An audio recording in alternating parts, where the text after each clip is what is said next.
Yes Ravikrishna, ఇప్పుడు మనం ఎలా చూడాలి? టీడీపీ నేతలు అయితే క్షమాపణ చెప్తే కానీ మేము కదిలేదంటూ భీష్మించు కూర్చున్నారు. మరోవైపు పోలీసులు అరెస్టుకి అక్కడ నిరసనకారులందరినీ కూడా తరలించిన తర్వాత అరెస్ట్ చేస్తామని చెప్తున్నారు. ఆల్రెడీ వజ్ర వెహికల్ కూడా అక్కడ సిద్ధంగా ఉంచారని చెప్తున్నారు. అంబటి రాంబాబు కూడా నేను అప్పుడు మాట్లాడేస్తాను, ఈ వయసులో అలా మాట్లాడుకుని ఉండాల్సింది, నేను చేసిన తప్పే అని చెప్తున్నారే కానీ క్షమాపణలు మాత్రం అడగలేకపోతున్నారు. అసలు ఏం జరిగే సిచ్యువేషన్ కనిపిస్తుంది మీకు అక్కడ పరిస్థితి చూస్తుంటే? అంటే టీడీపీకి సంబంధించిన నాయకులు ఒకటే చెప్తూ ఉన్నారు. పోయిన వైసీపీ గవర్నమెంట్ ఉన్నటువంటి సందర్భంలో అక్కడ పట్టాభి అనేటువంటి టీడీపీకి సంబంధించినటువంటి సీనియర్ నేత బోసడీకే అని ఒక మాట అన్నందుకే వాళ్ళు టీడీపీకి సంబంధించిన నాయకులు పవిత్రంగా తమ ఆలయంగా భావించేటువంటి టీడీపీ ఏదైతే ప్రధాన కార్యాలయం ఉందో దాన్ని ఆ రోజు వైసీపీకి సంబంధించినటువంటి నేతలు వచ్చి ధ్వంసం చేసిన పరిస్థితి అయితే ఉంది. అటువంటిది ఆయన ఇంగ్లీష్లో అన్నారో దానికి అర్థం హిందీలో అన్న దానికి అర్థం ఏమై ఉంటుందో తెలియదు. కానీ ఇప్పుడైతే మాత్రం అంబటి రాంబాబు ఖచ్చితంగా కూడా అదే అర్థం వచ్చే విధంగా కూడా చాలా అన్యూజ్డ్ కూడా మాట్లాడినటువంటి పరిస్థితి అయితే కనపడింది. ప్రధానంగా కూడా అన్పార్లమెంట్ లాంగ్వేజ్ మాట్లాడటాన్ని మాత్రం ఈ టీడీపీకి సంబంధించినటువంటి నాయకులు అయితే మాత్రం అస్సలు జీర్ణించుకోలేని పరిస్థితిలో ఉన్నారు. దీంతో ఒక్కసారిగా కూడా వాళ్ళల్లో ఆగ్రహం కట్టలు తెంచుకుందని చెప్పుకోవాలి. దాంతో వెంటనే కూడా వాళ్ళైతే మాత్రం అంబటి రాంబాబు నివాసానికి రావటం, ఒక మహిళ అయితే చాలా డైర్గా వచ్చేసింది. అక్కడ వైసీపీకి సంబంధించినటువంటి నేతలు కార్యకర్తలు ఉన్నప్పటికీ కూడా ఆమె డైర్గా రావటం, ఆమె మీదకి వైసీపీకి సంబంధించినటువంటి కొంతమంది ఆమె మీద దాడికి కూడా ప్రయత్నించారు. ఆ తర్వాతే అసలు టీడీపీకి సంబంధించిన నాయకులంతా కూడా కార్యకర్తలు కూడా రావటం, అంబటి రాంబాబు నివాసం మీదకి వెళ్ళటం అనేది జరిగింది. అయితే అంబటి రాంబాబు అయితే అంతకుముందు ప్రెస్ మీట్ పెట్టేటువంటి సందర్భంలో తాను అనకూడదు, ఈ వయసులో అనకూడదు, కానీ తాను తట్టుకోలేక తమల్ని అన్యూజ్డ్ వర్డ్స్తో వాడినటువంటి పదాలకు తట్టుకోలేక తన నుంచి ఒక పొరపాటున ఒక మాట బయటికి వచ్చింది. దానికి మాత్రం క్షమాపణ చెప్తాను అని అన్నారు. కానీ దాని గురించి ప్రత్యేకంగా కూడా ఆయన అయితే మాత్రం చెప్పలేనటువంటి పరిస్థితి అయితే కనపడింది.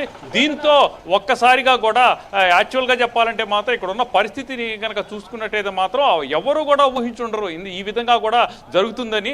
కానీ ఈ విధంగా కూడా ఒక్కసారిగా కూడా ఒక ప్రవాహం లాగా టీడీపీకి సంబంధించినటువంటి నాయకులు కార్యకర్తలు అయితే మాత్రం ఇక్కడికి ఒక ప్రవాహం లాగా ఒక సునామీ లాగా వచ్చినటువంటి నేపథ్యంలో పూర్తిగా కూడా ఎవరైతే ఇక్కడ ఉన్నటువంటి వైసీపీకి సంబంధించిన ఉన్నటువంటి నాయకులు అయితే కొంతమంది వెళ్ళారు, కొంతమంది మొత్తం ఒక 60 మెంబర్స్ అయితే అక్కడ ఉన్నటువంటి పొజిషన్ కనపడుతుంది. ఈ విషయం మీద మాట్లాడటానికి మనతో పాటు టీడీపీ నాయకులు ఉన్నారు. సార్ చెప్పండి, ఒక 6 గంటల నుంచి ఇక్కడ ఈ విధంగా కూడా కొనసాగుతూ ఉన్నది. లోపల ఆయన మొత్తానికి ఒక 60 మంది దాకా ఉన్నారు. ఆయన అరెస్ట్తో చేయాలని చెప్పి కోరుతున్నటువంటి పరిస్థితుల్లో ఇప్పుడు పరిస్థితి ఏ విధంగా ఉంది? గతంలో కూడా వైసీపీ నాయకులు అధికారంలో ఉన్నప్పుడు కూడా, మేము ప్రతిపక్షంలో ఉన్నప్పుడు కూడా అనేక రకాలుగా దుర్భర్షలాడటం, దౌర్జన్యాలు చేయటం, అసెంబ్లీలోనే చంద్రబాబు గారి శ్రీమతి గారి గురించి మాట్లాడటం అన్నీ కూడా ఈ రాష్ట్రంలో ప్రజలంతా చూశారు. అధికారం మారిన తర్వాత కూడా వాళ్ళ ప్రవర్తనలో మార్పు లేదు. వాళ్ళు పనికిరారు ఈ రాష్ట్రంలో, మీరు బూతుల కోసం లేకపోతే దౌర్జన్యాలతో ఈ రాష్ట్రాన్ని పరిపాలించాలనుకుంటున్నారని ప్రజలు వాళ్ళని తిరస్కరించారు. 11 సీట్లు పరిమితం చేశారు. అయినా కూడా వాళ్ళు బుద్ధి తెచ్చుకోకుండా అంబటి రాంబాబు ఫస్ట్ నుంచి కూడా, ఇప్పుడు కాదు, ఆయన మొదటి అసెంబ్లీ ఎన్నికలు అయిపోయినప్పటి నుంచి కూడా ఒక ఆంబోతులాగా ప్రవర్తిస్తా ఎక్కడ పడితే అక్కడికి రావటం, అర్థం పర్థం లేకుండా ఇష్టాన్ని రీతిలో మాట్లాడటం, ఇది అలవాటుగా మారిపోయింది అతనికి. ఈ రోజున మరి గోరంట్ల సెంటర్కి వెళ్ళి అక్కడ మరి అతను పిచ్చివాడిలాగా ప్రవర్తించి, అంటే పిచ్చి పరాకాష్ఠగా జరిగింది. ఆ పరాకాష్ఠలో ఆయన చంద్రబాబు గారి తల్లిని కూడా ద్వేషిస్తూ విపరీతమైనటువంటి మాటలు మాట్లాడటం జరిగింది. మేము ఇప్పటివరకు కూడా తెలుగుదేశం పార్టీ నాయకులు కానీ కార్యకర్తలు కానీ ఈ రాష్ట్రంలో తెలుగుదేశం పార్టీ అధికారంలోకి వచ్చిన తర్వాత నారా చంద్రబాబు నాయుడు గారు కానీ మరి లోకేష్ గారు కానీ మా అందరికీ చెప్పింది ఏంటంటే, వైసీపీ నాయకులు దౌర్జన్యాలతో మనల్ని అందరినీ కూడా రెచ్చగొట్టడానికి చూస్తారు. వాళ్ళు భూత పురాణాలతో వాళ్ళు ఎప్పుడు కూడా మనల్ని రెచ్చగొడతానికి చూస్తారు.